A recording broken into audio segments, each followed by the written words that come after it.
President Trump will not allow anyone to turn Uncle Sam into Uncle Sucker. Well, like President Eisenhower, this administration believes in alliances, deeply believes in alliances. But make no mistake, 2% is a start, as President Trump has said, but it's not enough. Nor is 3%, nor is 4%, more like 5%. Real investment, real urgency.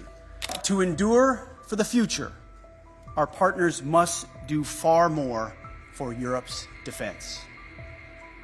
We must make NATO great again.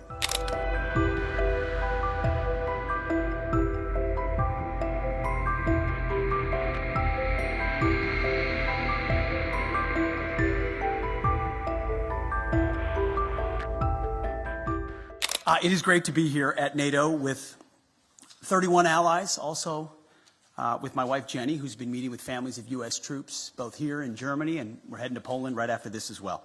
That's what this is all about for me, for President Trump, and the Defense Department.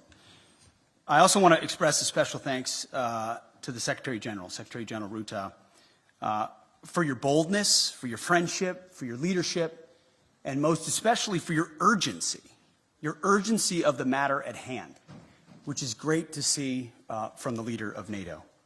Look forward to working very closely with him and his team.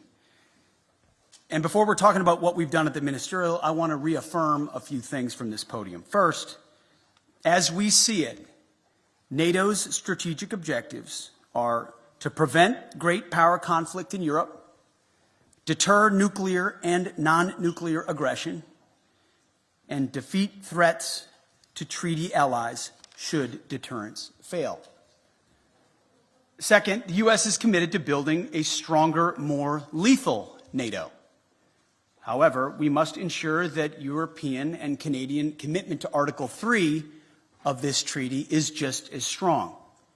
Article 3 says that allies, and I quote, by means of continuous and effective self-help and mutual aid, will maintain and develop their individual and collective capacity to resist armed attack.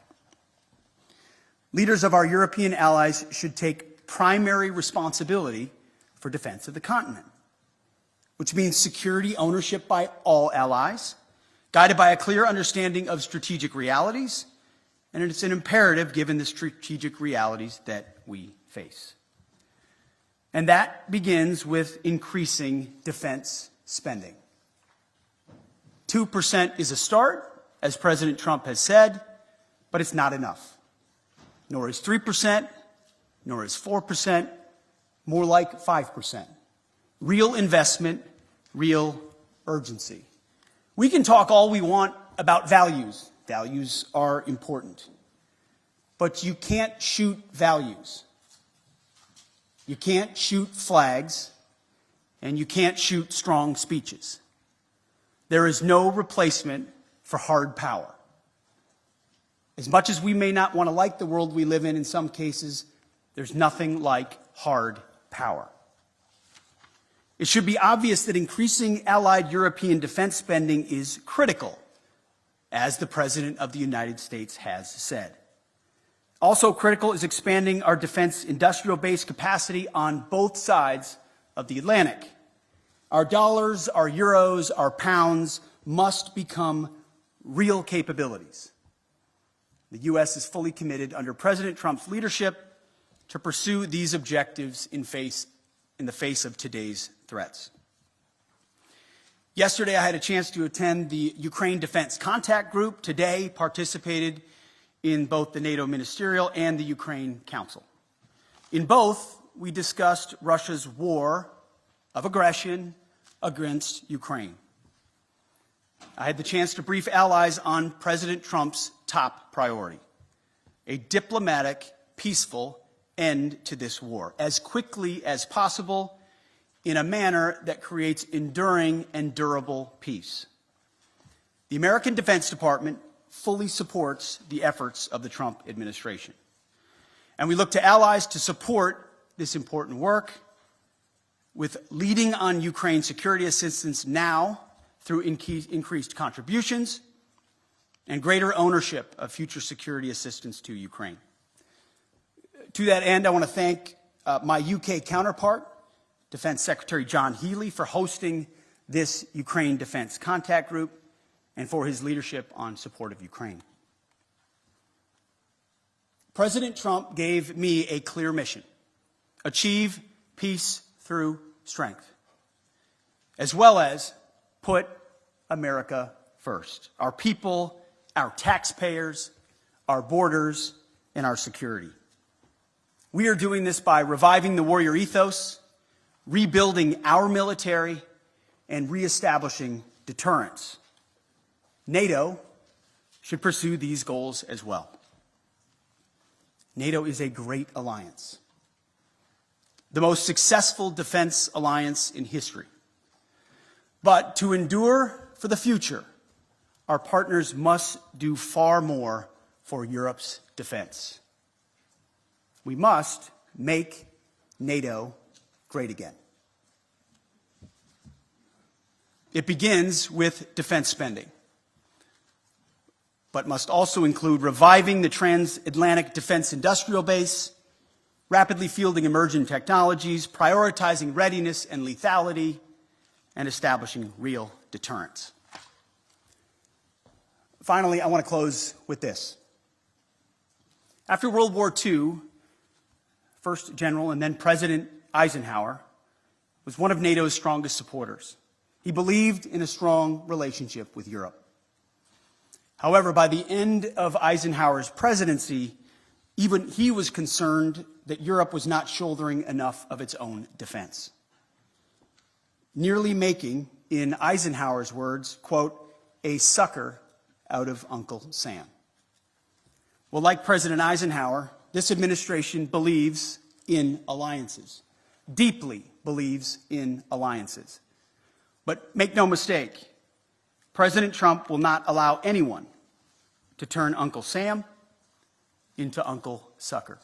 Mr. Secretary, 2 questions, please. The first one regarding the new defense investment pledge. When you and President Trump speak about raising it to 5%, do you mean European allies only, or do you mean the US as well, which is currently at 3.4%, according to NATO statistics? And if the latter is true, when do you think the US could possibly reach the goal of spending 5% on defense? That's number one. Number two, you've said yesterday that Europeans need to take ownership of their own conventional security.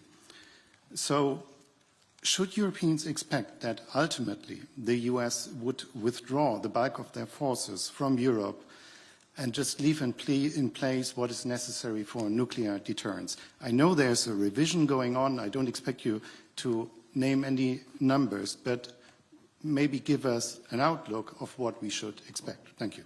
Thank you. I think nobody can or should contest the extent of America's willingness to invest in national security. We have a budget of $850 billion spent on defense. I'm in the business of ensuring that every dollar of that is used wisely, which is why we're pushing a Pentagon audit and making sure that we're cutting fat so that we've got more at the tip of the spear. 3.4% is a very robust investment, larger than most of our allies within NATO. Any defense minister or secretary of defense that tells you they wouldn't want more would be lying to you. I understand that. Ultimately, we have our own budgetary considerations to be had, but I don't think an unwillingness of NATO allies to invest in their own defense spending can be dismissed away by trying to point at the $900 billion that America has invested around the globe to include the NATO alliance and saying that's not enough.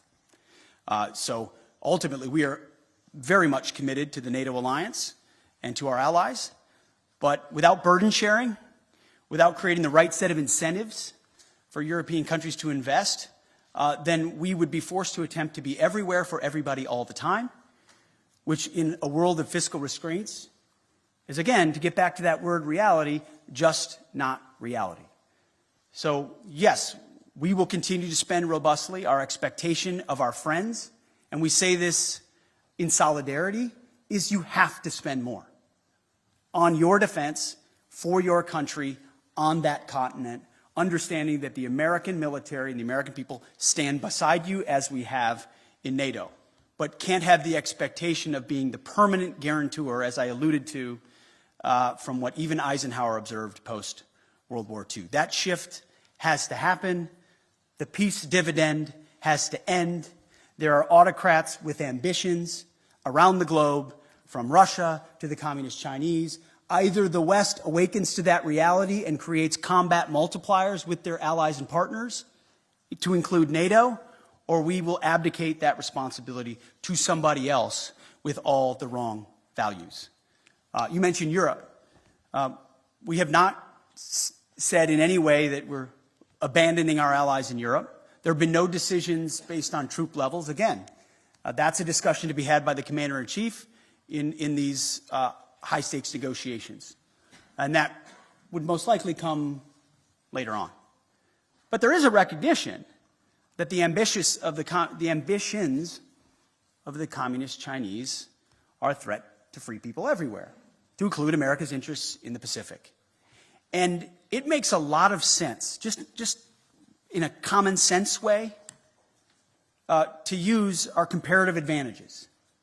European countries spending here in defense of this continent, in defense of allies here, against an aggressor on this continent with ambitions.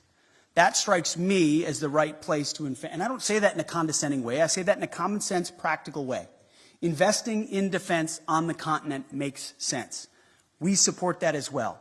It also makes sense comparatively and geographically for the United States, along with allies in the Pacific, like Japan and South Korea and the Philippines and Australia and others, to also invest in allies and partners and capabilities in the Pacific to project power there in service of deterrence. That deterrent effect in the Pacific is one that really can only be led by the United States. We wish we could lead everywhere at all times. We will stand in solidarity with allies and partners and encourage everyone to invest in order to have force multiplication of what we represent, but it requires realistic conversations. Those with disingenuous motives in the media, I don't mean to look at you, I'm just saying anyone that suggests its abandonment are trying to drive a wedge between allies that does not exist. We are committed to that NATO alliance.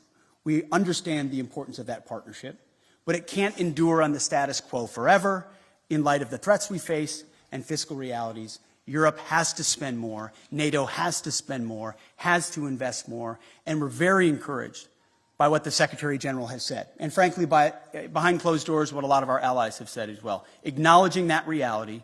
And that's why when I say make NATO great again, it's what President Trump set out to do in 2017. The press said President Trump is abandoning NATO. He's turning his back on our NATO allies. That's what the headlines read in 2017 and 2018. What actually happened? That tough conversation created even more investment to the point where now almost every NATO country is meeting the 2% goal that was said to be egregious when he first said it. Now European countries are stepping up, and President Trump continues to ring the alarm bell that even more investment is required considering where we are. So suggestions of abandonment otherwise continue to be disingenuous, and we are proud to be part of this alliance and stand by it. Sir, I'll take a couple more. Sure. Why don't we take one from a U.S. outlet and one from an international outlet? With the U.S. outlet, pardon me, sir, what we're going to take from the U.S. is Logan Rattick from Newsmax, please. You talked about expanding the defense industrial base and also expediting foreign military sales. Can you expand on that a little bit and how important that is to NATO? Well, one of the self-evident conclusions of the war in Ukraine was the underinvestment that both the European continent and America has had, unfortunately, in the defense industrial base. The ability to produce munitions, emerging technologies, rapidly and field them, was a blind spot exposed through the aggression against Ukraine.